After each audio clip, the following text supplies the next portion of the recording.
Hello everyone. My name is Jeremy Beament and I'm joined by Tim Perkins, my co-founder at Nudge.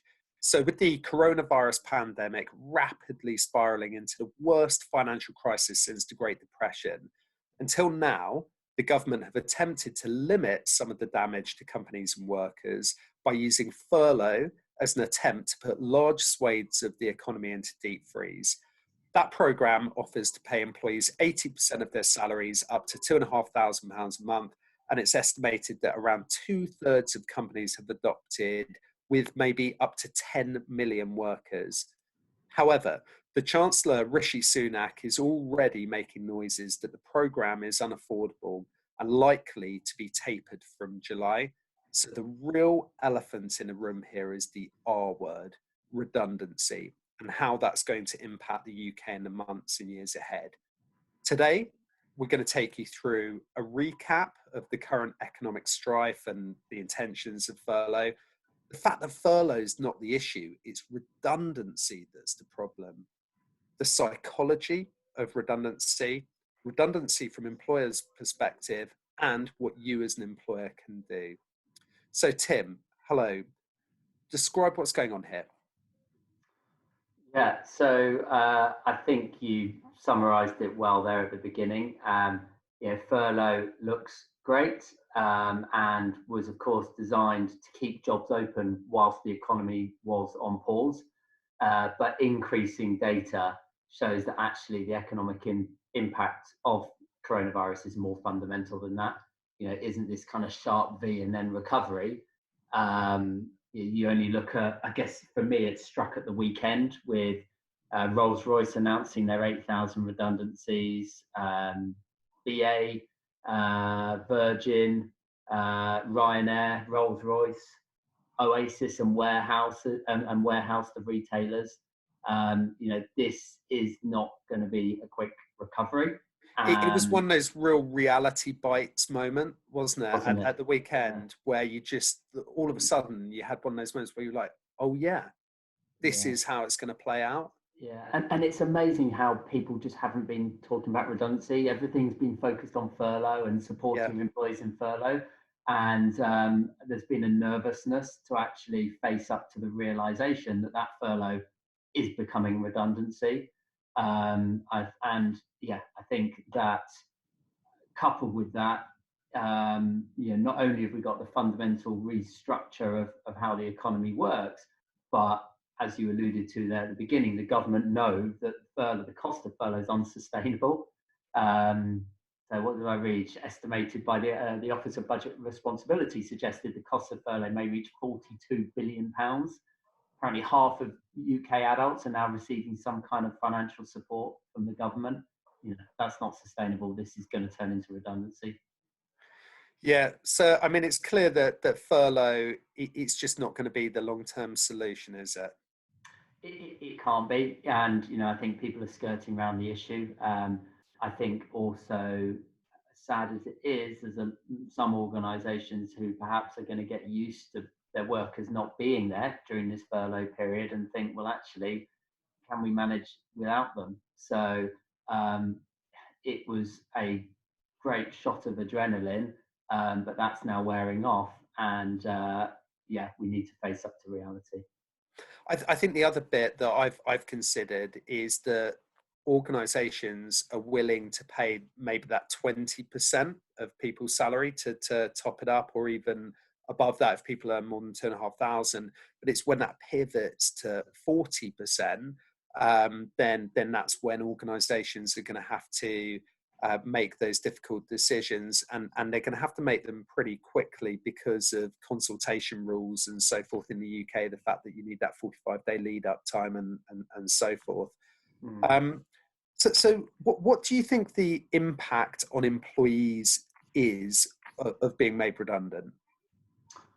Yeah, so I mean, the big impact, and there's been lots of research done on this, is the psychological effect.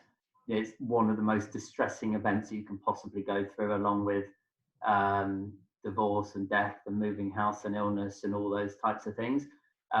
It's known to have an impact on people's confidence, their self-esteem, which is obviously a fine balance there, leading into kind of a spiral of mental health issues.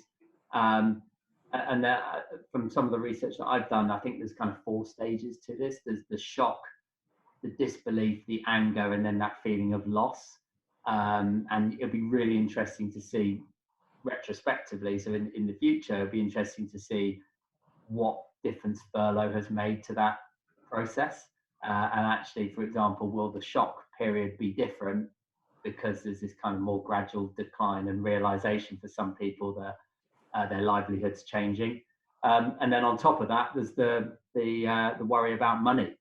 So 4 in 10 adults say that they've been financially impacted by this. That is going to increase. So even if it's not necessarily your employees, the likelihood are that their families are going to be impacted. So yeah, the whole thing's quite frightening, really. Yeah, definitely. How about from the employer's perspective, who are going to be having to make these difficult decisions?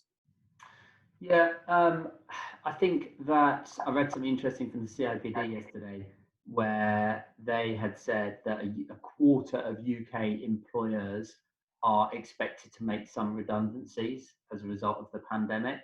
And what was the phrase that they gave? Where do I see it here? So they described furlough as being a waiting room for unemployment, which is quite an interesting way to think about it. And I guess faces up to that realization of what's happening.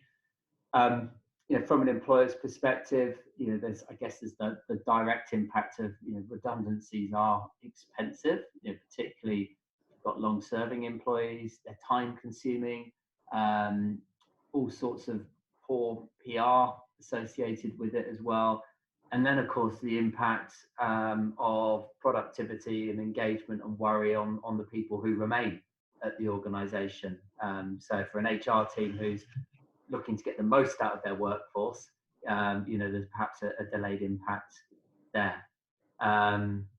So yeah, I think just the other point I'd add from the employee perspective is there are a few people might not feel like this kind of in the heat of the storm, the eye of the storm, I should say, the heat of the fire.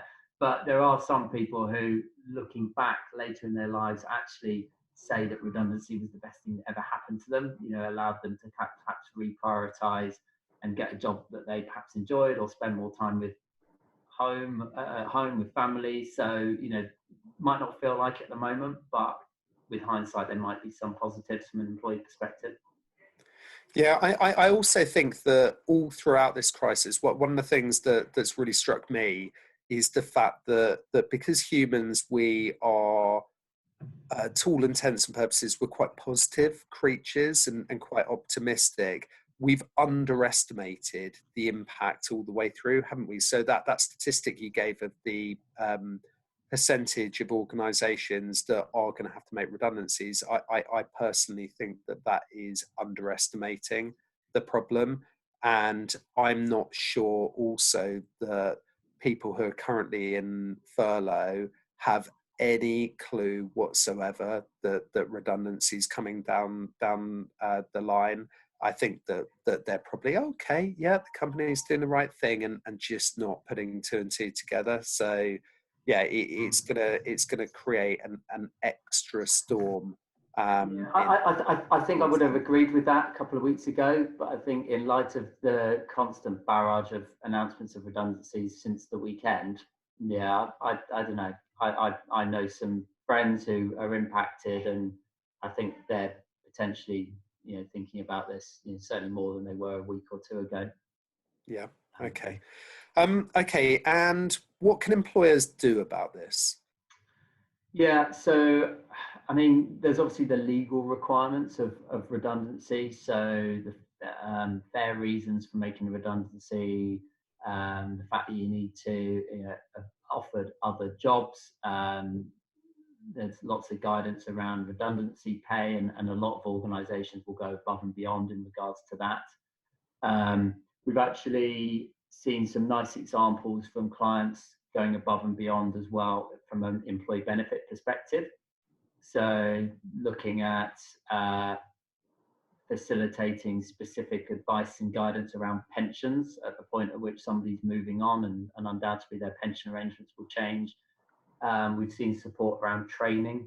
So employer-funded training to get people ready for jobs elsewhere, as well as support around creating a CV and interviewing and those types of things. We've also seen quite a spike in organisations approaching us at Nudge, talking about how Nudge can support employees who are moving on. And I guess our first experience to this came in 2015, where we were approached by an organisation who were restructuring their business. They had 250 employees who were, as a result of that restructure, being made redundant. And as part of their redundancy package, through negotiation with the unions, they had agreed that they needed to provide them with some financial support, and they chose Nudge. So, and we've done that a few times since. There's a few organisations who've launched financial education specifically for those departing employees. And there's some nice ways that the scheme can work to particularly focus on those people at that difficult time. Yeah, I think the other thing to mention is that employers shouldn't be short-sighted about this, because it's quite possible that in the future, in years to come, that some of these employees who are going to be made redundant will actually come back to work at that organisation, particularly if they're the biggest employer in town. And so as a consequence, creating that long-term alumni of the organisation, that even if you have to make a difficult decision now, doing it in the best possible way actually is going to be a good thing, particularly if friends and relatives of that person are still at the company. You want to make sure that they know that the company have dealt with this in the right way, and offering that support is a good thing to do. And it reminds me, actually, one of the things we do is some companies offer Nudge to their deferred pension members after they've left the organisation, to provide them with support around, avoiding scams and getting updates from the company and updates on legislative change. And it's exactly the same here, that if you're able to offer that service to people even after they've left the organisation, it is part of that brilliant alumni programme. Yeah, and then one of the other things you were going to talk about, I think, was also support for family members as well. Yeah, so we did a webinar last week actually with Personnel Today, and one of the audience asked us if any clients in particular, or any organisations in particular, kind of stood out as being particularly progressive, supporting people at this time. And there were some brilliant examples. Organisations like Zurich, for example, who have gone above and beyond. John Lewis, who are a client of ours. And one of the ways that those organisations are helping their people is recognising that they don't just have oversight and responsibility of the direct employees, but of their family members as well. So even if your direct employees aren't being made redundant, with 4 in 10 people in the UK seeing a hit to their finances, the chances are that somebody close to them, their nearest or dearest, have been impacted. So, for a relatively small cost, to be able to provide support beyond that immediate employee community says huge things, I think, about the sensitivity that the organisation recognises and the way they want to support. Definitely. So the other thing I was just going to add is in terms of, I guess, how a service like Nudge might differ for those redundant employees. So I think it's around the content. So there would be less focus on helping people understand their own employee benefits, because of course, they don't exist anymore. And instead that's replaced with support on some of the government allowances and support out there. So big picture, £7 billion worth of unused allowances in the UK. And it's really important when people are seeing these fundamental shifts to their finances that they understand what they're eligible for. So whether that's, things like universal credit and mortgage holidays, which most of us will know about, but also, things like the SMI, support for mortgage interest, or Healthy Start allowance, which has use for people on other benefits as well. So there's lots of support out there. And as an employer, you're in a unique position to help your people and your ex-people to better understand these things. Definitely. And so I guess that the overall message that I'm hearing is that, it's undoubtedly an incredibly bleak time, and going to be becoming more and more bleak, but leading employers still have that opportunity to take something that is bad and horrible and not a great experience, and try and make it as good as it can be for those employees that are affected. Yeah, absolutely. Yeah.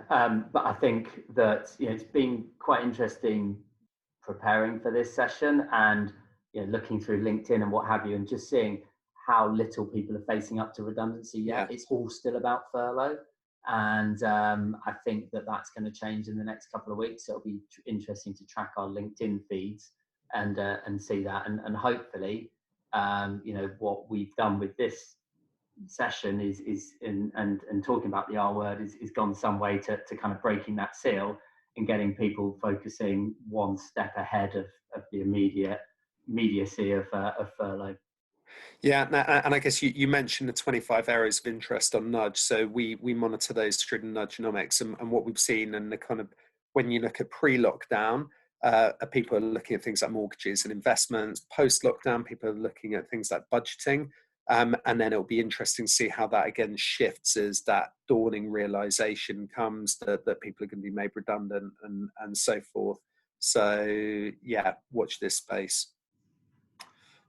Great. Well, thanks a lot, and good to chat with you. And yeah, until next week. Thanks a lot. Cheers, Joe.